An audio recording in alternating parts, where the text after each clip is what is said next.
The works was very quiet, save for the quiet grumbling of its single engine. Sir Handel was sulking. Ever since Skarloey had gone away to be mended, he and Peter Sam were doing all of the work. He'd been asked to take a passenger train and had grumbled dreadfully all the way. These coaches, they were not like the coaches from his old railway, not the ones he was used to. To him, they were simply cattle trucks with their single axle and wheel. Real coaches, he would say, had bogies, and this railway had none. They'd grumbled and shrieked all the way up the line. At the top station, he'd left his train at the platform to get a drink from the water column. When he backed down to couple up to his coaches, his driver hadn't noticed a crate that had slipped off the porter's trolley and fallen on the line. The coaches had noticed, but they didn't say anything. They were cross with Sir Handel and wanted to pay him out. He'd hit the crates and managed to lever himself off the rails. He smashed into the station platform, damaging his rear wheels. Now, he was in the works, alone and frustrated. Those blasted cattle trucks! I'll be sure to teach them a jolly good lesson when I next see them. Maybe the thing controller will get some real coaches for a change. They are real coaches, even if they don't look like it. The voice made Sir Handel jump. He looked over to the standard gauge line next to him.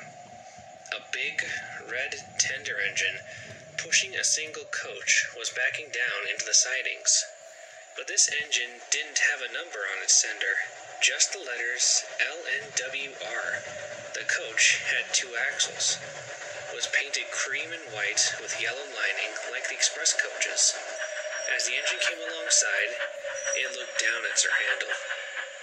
Both engine and coach were covered in grime and dirt. To see an impressive red engine with a coach looking this shabby, it was honestly shocking, since it was known that the NWR took care of its engines. Why not this one? The engine spoke again. Coaches come in many shapes and sizes, my dear engine. You wouldn't like me calling you a toy, would you? No! Sir Handel said, gathering his courage. Because I'm not a toy! But you are too small to be an engine such as me. So by your logic, you must not be a real engine.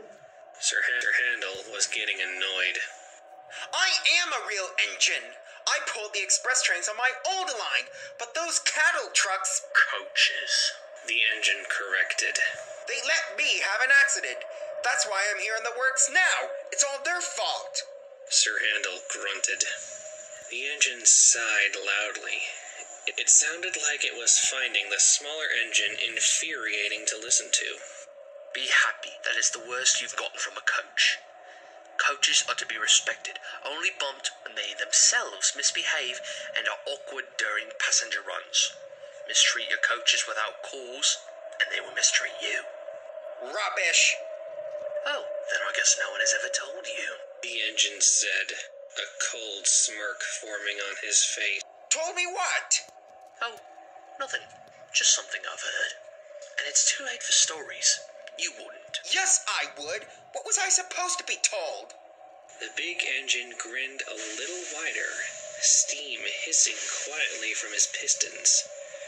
Despite this engine's red paint, Sir Handel felt it should have been painted blue from the cold feeling he was getting from this engine. I suppose I could tell you a story that no one ever really talks about on this railway. Not that I'm surprised. It's a bit of a mystery, but if you insist, then I'll tell you. And so, the engine began.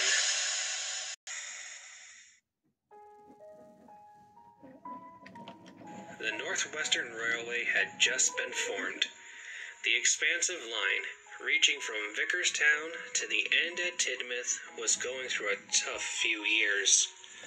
The line's first 2 engines were too small to handle the workload.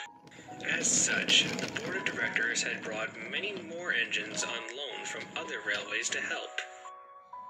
And I'm sorry to say, frictions existed as the loaned engines treated the resident engines quite poorly. Oi you, take me coaches and up to it. Up to it yourself. I'm getting this train ready. Thomas scoffed. Typical little shunter. No sense of duty. Late again? I thought you were supposed to be an express engine. Another engine wheezed as Edward clanked into the station. Don't blame me. It was a multi-signal. Edward huffed, out of breath. Of course. It's always something else. You wouldn't have this kind of mess on the GER if the board of directors had any sense of progress and allow head office to oversee everything. Another engine was a large Clawton from the LNWR. This engine had glistening red paint with black side plates. This engine, named Afton, was more picky about the kinds of coaches he was given. He saw all the old single-axle Victorian rolling stock as relics. Like the other visiting engines, he was absolutely appalled at the idea of pulling goods trains, because to see a grand engine such as him doing so was an insult. One morning, Afton huffed into the station. He was to be pulling the local stopping service today. But as he neared the station, he hissed angrily as he saw the coaches he'd been given. He was given the small single-axle coaches. While they were painted in the NWR cream and dark green, they were smaller and older than the bogie coaches given. What's this? I'm pulling this ghastly, groaning train today? The indignity of it all! Just be happy you have a train to pull at all. Thomas hissed as he pushed the coaches up. I've had to hunt the yards for extra coaches. Then you can jolly well take these coaches away and bring me some proper coaches. I'm busy. Take them or leave them. Thomas huffed and hurried away into the yards before Afton could say anything more. Come on, old boy. Let's get this over with. Afton's driver sighed. The coaches groaned as Afton backed up to them. They had heard what Afton had called them and were not happy. Who is this rude engine? Asked the lead coach.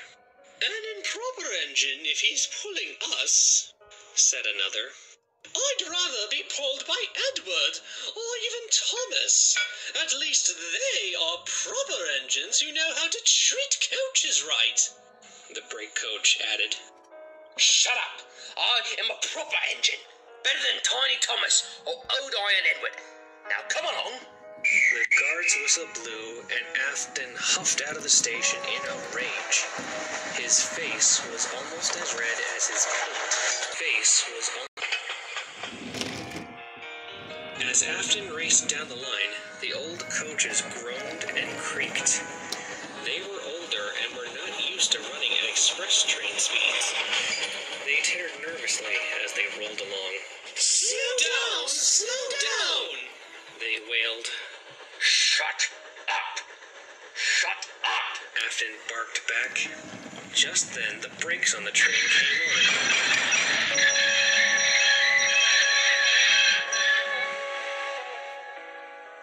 Afton stopped suddenly on the viaduct, grumbling dreadfully. An investigation of the coaches showed that the coach just behind the engine had a loose vacuum hose. While the crew set about fixing the problem, Afton fumed angrily. He thought the coaches were doing that on purpose, making him late. Eventually, the brakes came off and the train puffed away. When Afton arrived at the last station, the big red engine hissed mournfully as he moved around the yard to shunt his own coaches away. The coaches tittered grumpily as he did so. At last, the journey is over, one said. I felt like my windows were going to fall out, said another. At least you two were further away from him than I was. I had to endure his groaning all the way here, said the lead coach. It would have been better if you'd not decided to hold me up, you rotten old antique. What? You blame me for that? That was your fault. Pull the other one, you horrid thing.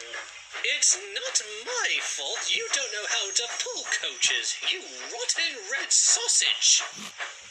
Afton quickly lost his temper. His boiler pressure shot up, and amid the hiss of his safety valve, there was a bang, and then a splintering crunch. Afton hadn't been paying attention when he'd entered the carriage sidings, and had run his coaches into the buffers hard. The buffers were bent and broken, but they were not the most damaged. That honor belonged to the coach behind Afton's tender. It was squashed between him and the second coach, crushed into a pile of splintered wood and bent metal. The other coaches shrieked in horror at the fate of their sister. Afton just sniffed indignantly. This is what you get for being weak. Old antiques. If you only been proper coaches, this wouldn't have happened. The directors were not happy with Afton's carelessness. One of them, a man named Topham Hatt, spoke the most severely. If you were our engine, I'd send you away. Afton just sniffed. He didn't care at all. He watched as the broken coach was loaded into some trucks to be taken away. The other coaches were silent during the whole process. After a while, Afton just smirked and backed away to the sheds to rest.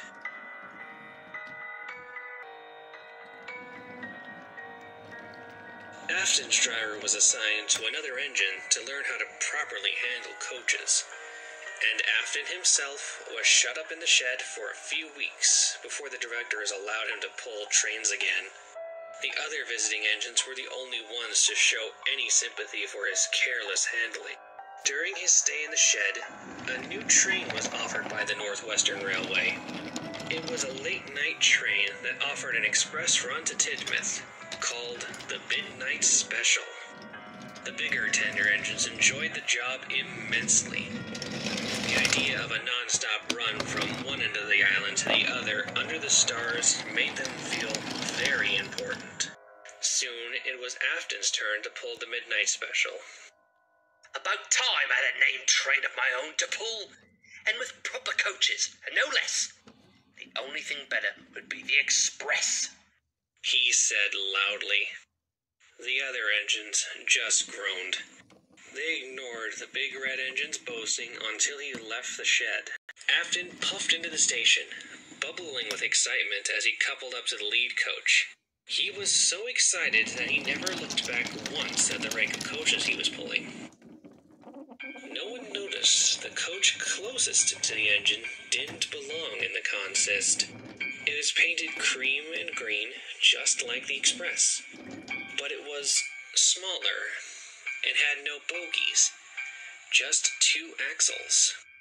It was filthier and didn't look like a coach belonging on a prestigious train such as the Midnight Special.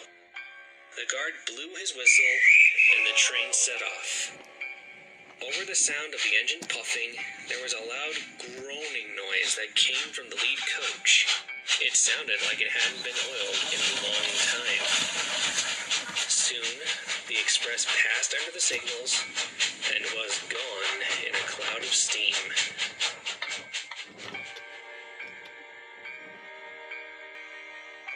A phone rang in the signal box at Kelsthorpe Road.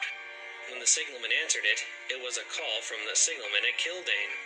He wanted to know if the Midnight Special had passed through to check that the system was still operating. The Kelsthorpe signalman said he'd received a bell from the Crovansgate signal box a long time ago, but the express hadn't come yet. He checked his watch. The express was running half an hour behind. Just before the signalman could hang up the phone to call Crovansgate to send a work train to check the line, there was a knock at his door. He opened it to see the Midnight Special's guard standing there, panting heavily. Have you seen our engine? He asked. What engine? No engine's passed by my box for over an hour. The guard then went pale. That's not possible. You must be mistaken. I've just come from the Midnight Special, and I've not seen our engine anywhere. I swear on me mother's head, no train puffed past this signal box, I would have seen it. Come on, man, you're speaking all kinds of rubbish. I am not. Our entire train is missing its engine. It's like it's disappeared into thin air. Come on, mate, have a cup of tea and explain what you're trying to say. A works train was soon dispatched from Croven's Gate. They found all 6 express coaches sitting on the main line neatly, and the irate passengers. From passenger testimony, they said one moment the train was rolling along smoothly, then, after the tunnel, the train went slower and slower until the coaches ground to a halt. When they looked out the window to see what the problem was, they saw there was no engine at the front of their train. Men investigated the coaches for damage, but none was found. The coupling on the lead coach was intact. While the works engine pulled the train back to the station, the workmen searched up the line. Perhaps the engine had derailed somewhere before Kelsthorpe, and the guard just missed it. However, nothing. No trace of an engine, or even an accident, could be found. The engine crew was found the next morning, asleep on a bench at Croven's Gate by a cleaner making the rounds before the first service of the day. When asked how they got there, they had no memory of what happened after their engine entered the tunnel. Just that, one minute they were entering the tunnel, and the next they were waking up on the platform. A massive search was held to look for the engine, but nothing could be found. For a long time, the Midnight Express was discontinued as the more superstitious passengers refused to ride the express after midnight, worried that if a whole engine could vanish, then why not a whole train of passengers? The mystery deepened when many of the passengers expressed concern for the people who might have gotten in the first coach. The investigators noted that all the coaches were still on the train, but the passengers were insistent that a coach was missing from the express, a small coach just behind the engine. Station staff, porters, and the engine crew of the shunter who assembled the train were just as adamant that they had gathered the rake of 6 express coaches, no more, no less. After extensive investigations, relief was brought to the passengers to hear that everyone who'd bought a ticket for the Midnight Express was accounted for. But the mystery remained. What happened to the engine and the alleged coach? How could an engine's crew wake up at a station with no memory of how they'd gotten there? To this day, the file remains in the Vicarstown police files as unsolved.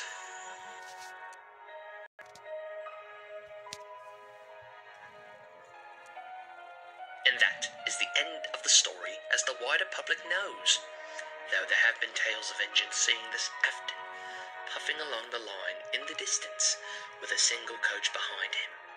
But no one can be certain what they saw was real or not. The engine finished. Sir Handel stared up. His frames felt as cold as ice. He gulped and began to rally his courage. Preposterous! I've never heard of such a thing. Are you calling me a liar? The big red engine asked, glaring down at the smaller engine. No, I'm not. I'm just saying that just doesn't happen. Ghosts don't exist, and coaches certainly can't do that either. The big red engine looked down at Sir Handel before sniffing and looking up. Even without the engine looking down, his voice still made Sir Handel shudder. Deny it all you want, little engine. But heed my warning, even something as humble as a coach does not take kindly to be mistreated. They have their ways of getting even, and a simple matter such as death won't offer protection from retribution. Whatever, big engine. Anyways, it's late and... I have a name, you know, you impudent little blue bug. Oh? And what is that, then? Afton. Suddenly, the coach creaked loudly.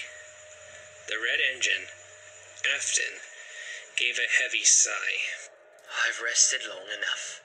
I must be going. We must keep time, you know. Sir Handel blinked as his own words echoed back at him. The big engine hissed steam and slowly pulled out of the sidings, the coach creaking and groaning as it was dragged behind. Soon, it vanished beyond the gloom of the yard lights and was gone. Sir Handel thought about the story for a moment before he sniffed. That engine's talking a lot of nonsense. Before long, he closed his eyes and fell asleep. Sir Handel's repairs didn't take too long, so he was soon back to pulling trains. His first job was to pull a passenger train, because Peter Sam was up taking slate from the quarry. He clanked crossly to the yard and coupled up to the coaches before dragging them to the platform. Gordon was waiting there. What's got your pistons in a fizzle this morning? He asked as Sir Handel hissed mournfully into the station. It's these wretched coaches. They let me have an accident the day before, and then last night, some stupid red engine talks nonsense about taking care of them. James wouldn't know how to take care of coaches, being a mixed traffic engine. Gordon huffed indignantly. James? No, I'm talking about that other red engine. Gordon raised an eyebrow. We only have one red engine. We don't have another red engine. Yes, you do. Afton. Afton? Now that is a name I have not heard in years. Why is that? He worked on our line for a while, even after I came to Sodor. Then one day, he was just gone. People said he just vanished, but I think he was just sent away after he left his coaches on the main line. Good riddance. Now it was Sir Handel's turn to be confused. But I saw him last night. My dear engine, Afton has never been on this island for almost 32 years, let alone been seen since. Just then, the guard's whistle blew, and the big blue engine huffed away, leaving Sir Handel with his thoughts. How could he see an engine that hadn't been on Sodor in so long? Then he remembered the story. A sudden chill ran down his saddle tanks as it all became too clear. It wasn't possible, indeed, to see an engine that hadn't been on Sodor in so long, and in such a shabby condition, unless it hadn't really been there. The guard's whistle blew, and Sir Handel puffed away with the coaches, without so much as a complaint.